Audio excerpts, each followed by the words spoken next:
మత్స్యము కడుపులో ఉండి యెహోవాను ప్రార్థన చేస్తున్నాడు. మంచిగా ఇల్లు ఇచ్చి, ఫ్యాన్ ఇచ్చి, అన్ని పరిస్థితులు ఇచ్చి ప్రార్థన చేసుకోండి అంటే చేసుకుంటున్నారు జనం?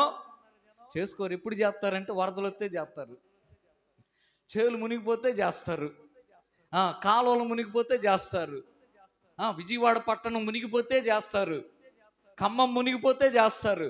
లేకపోతే చేవా కీడు రాకపోతే చేవా? ఇక ముందుగానే ప్రార్థన చేసుకోవాలి. హల్లెలూయా.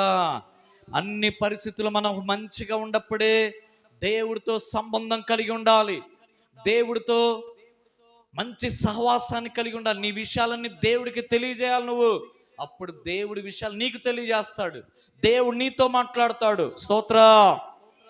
ఆ రీతిగా ప్రార్థన చేశాడు.